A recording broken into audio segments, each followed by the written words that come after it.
Olá, no vídeo de hoje vou comentar com vocês sobre a importância do organograma em uma empresa, em qualquer organização.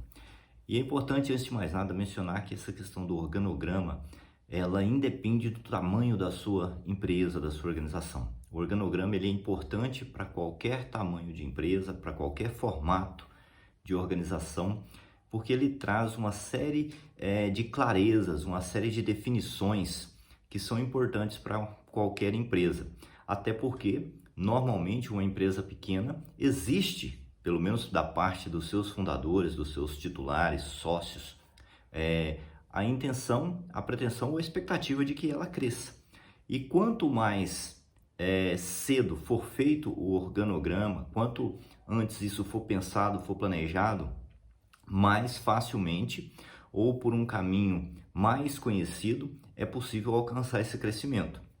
Aliás, um dos dificultadores do crescimento decorre de algumas dificuldades que vêm da falta de um organograma, de uma clareza de funções, de responsabilidades. Então, essa é a primeira vantagem de se ter um organograma na sua empresa. Ele vai definir funções, vai definir responsabilidades, ou seja, através da criação e estruturação de um organograma, você vai na sua organização definir quem é responsável pelo quê. Quem é a pessoa, qual é o cargo, qual é a responsabilidade, qual é a função, o que tem que fazer, quais são os poderes. Isso vai trazer para dentro da sua organização uma clareza muito bacana, muito importante nesse sentido, de ter claramente definido quem é responsável por qual atividade, a quem essa pessoa se reporta, quais são os poderes, quais são as atribuições e responsabilidades do cargo. É uma outra informação que o organograma traz de uma forma bastante completa.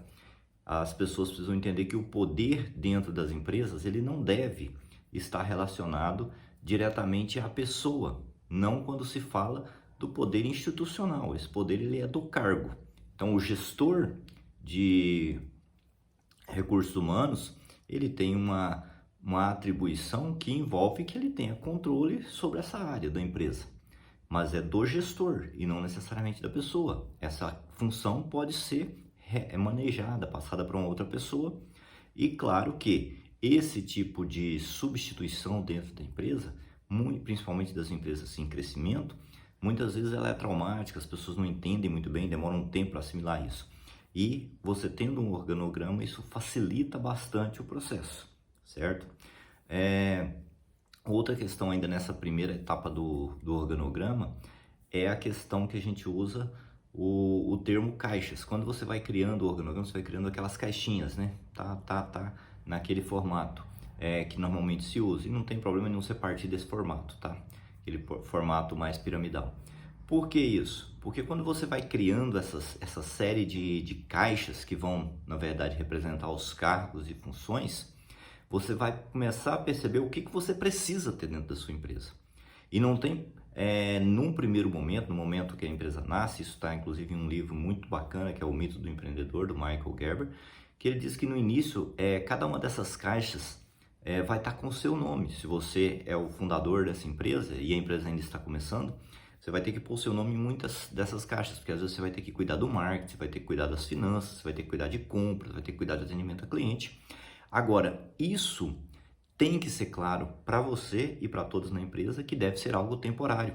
Não se deve ter uma única pessoa responsável por tudo dentro da empresa, porque senão você se torna a empresa se torna você, e a limitação que você tem como ser humano em termos de capacidade de processamento, de pensamento, de habilidades, de tempo, ela se torna a limitação da empresa. Portanto, a empresa não é capaz de ir além daquilo que o seu conhecimento, que as suas habilidades e o seu tempo, principalmente, permitem que você faça.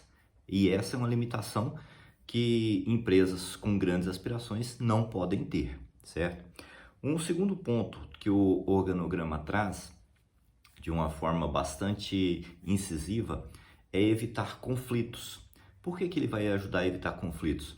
Porque se está definido quem faz o que e quem é responsável pelo que, as chances de uma pessoa interferir no departamento de outra diminuem. e isso vai fazer com que cada pessoa se concentre naquilo que ela tem que entregar. Isso vai fazer com que seja evitado que conflitos, atritos entre as pessoas dentro da empresa ocorram e venha a culminar em você de repente perder uma pessoa importante, ou até os dois envolvidos, as duas pessoas envolvidas no conflito venham a ser perdidas pela empresa. Então esse é um ponto bastante relevante que, para fazer um comentário teórico aqui, ele não parece não ter um conteúdo tão grande para se explicitar, mas quem vive a realidade corporativa sabe do grau de estrago que esse tipo de conflito causa dentro da empresa. Então, evitar conflitos ao ter um organograma adequadamente construído que evita conflitos, você elimina ou evita uma quantidade infinita de problemas dentro da sua organização. E isso faz uma diferença gigantesca no dia a dia e principalmente nas possibilidades de crescimento do seu negócio. Um terceiro ponto positivo que o organograma vai te ajudar é no sentido de você ter clareza na contratação, desenvolvimento e retenção dos talentos. Por quê? Se você definiu quais são as funções que você precisa ter dentro da sua empresa, as chamadas caixinhas, né? Se você definiu quais são as caixas ali, quais as funções que você precisa, quais as responsabilidades, as habilidades necessárias para ocupar aquilo, você vai saber que tipo de profissional você precisa buscar no mercado, quando esse for o caso. Ou, se você precisa ocupar um cargo nessa posição e você tem pessoas aqui com habilidades suficientes para chegar nesse nível, você já vai saber o que você precisa desenvolver nessa pessoa para ela ocupar esse cargo. Então, ele vai te ajudar a saber o que buscar no profissional que você quer contratar, vai te ajudar a saber o que precisa ser desenvolvido nas pessoas que você já tem dentro da empresa para que elas possam ocupar esses cargos, certo? E você vai também saber quais profissionais você precisa dedicar, direcionar mais esforços, direcionar mais empenho para reter na sua organização, porque são pessoas mais estratégicas para o seu negócio. São pessoas que têm habilidades mais preciosas dentro da sua necessidade organizacional, certo? Uma outra clarificação que traz o organograma é justamente de tornar claro, de clarificar as perspectivas e as expectativas, tanto do profissional para com as possibilidades dentro da empresa, quanto da empresa em relação ao profissional. O que se espera do profissional, o que o profissional pode esperar da empresa em termos de crescimento. Então, ao clarificar essas perspectivas e expectativas, você dá àquelas pessoas que estão alinhadas com aquilo que a empresa pode oferecer a eles a condição de permanecer, de se desenvolver, de ficar na empresa em crescimento, em evolução, que na verdade, ou no fim das contas, é aquilo que os profissionais mais desejados realmente querem: crescer, evoluir, ou seja, eles querem a possibilidade de crescer e evoluir, e isso muitas vezes passa por estar no mesmo lugar, mas evoluindo, crescendo, assumindo novas responsabilidades, encarando novos desafios. Isso é muito importante, a possibilidade de um crescimento constante. E o quinto motivo que eu deixo aqui para que você construa o organograma da sua empresa é mais relacionado a nível pessoal, que é você ter a possibilidade de mais qualidade de vida. Evidentemente, aqui eu falo com sócios, com proprietários de empresas.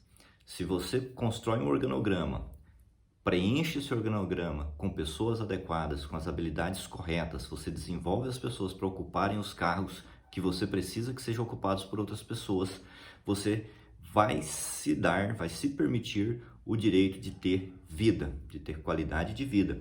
Porque você não vai ser mais a pessoa que resolve tudo dentro da sua empresa, porque o sócio proprietário que resolve tudo dentro da empresa, que tudo vem nele, ele consequentemente vai perder qualidade de vida, não vai ter tempo, não vai conseguir se desligar do negócio, ele vai estar o tempo todo ocupado, muito agitado, correndo e muitas vezes limitando a empresa, fazendo com que a qualidade caia, porque o tempo é insuficiente, o estresse vai gerar um cansaço mental, um cansaço físico, e isso vai culminar em, às vezes, perda de talentos, perda de negócios,